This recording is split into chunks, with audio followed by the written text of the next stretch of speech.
So, yun mga langga. Dumating ngayong... Ay! Harabaw. Dumating... Ay!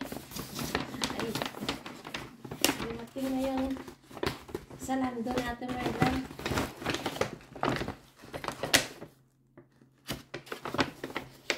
Ito yung nabudol ko guys. Birthday present. Ano yan? Birthday present. Nabudol na kayo guys. So, ayan siya. At saka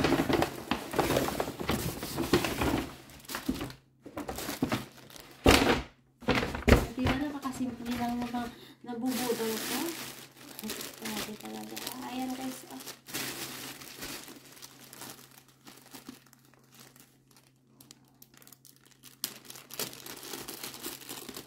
Sana magkasya sa akin ito. Pang sports guys. Parang wala naman ako hindi naman ako nagsusports. Type ko lang siya. Ayan. Ang ganda kasi tignan nyo. Iwan ko pang ilang leggings ko na to. Pero di bali na guys. Kasi sales kasi guys eh. Tsaka bininta ko na kasi mga bag ko guys.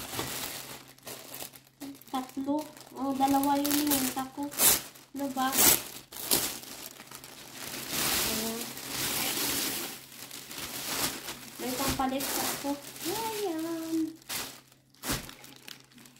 Ayan, cute. Hindi ko na-expect na super cute pala sa personal. Diba? Ito yung thank you sa asawa ko na nagpabudol sa akin.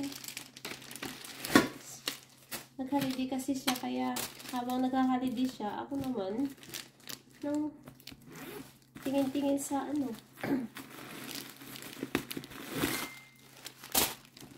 Wala, yan guys ko.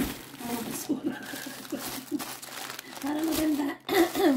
Para maganda siguro tingnan na sa loob. At saka ito yung lagayan na. Ayan. Diba? Cute nyo guys. Parang katulad nung sa... Katulad sa bininta ko guys. Bininta ko yung lumuwa ko para makabili ako ng bago. Diba? Ang galing. Wise nga lang. Ayan guys. Iba nga lang yung ano niya. Yung sling bag niya. Pero pwede na siya ganun lang. Pero mas mahilig talaga ako sa sling bag guys. At saka hindi masyadong malaki. At saka ang ganda ng kulay. Kaya na malangga. Bida-bida lang ating Merlan. So, thank you so much guys for watching. Ito yung birthday present ko for my husband. Love, love!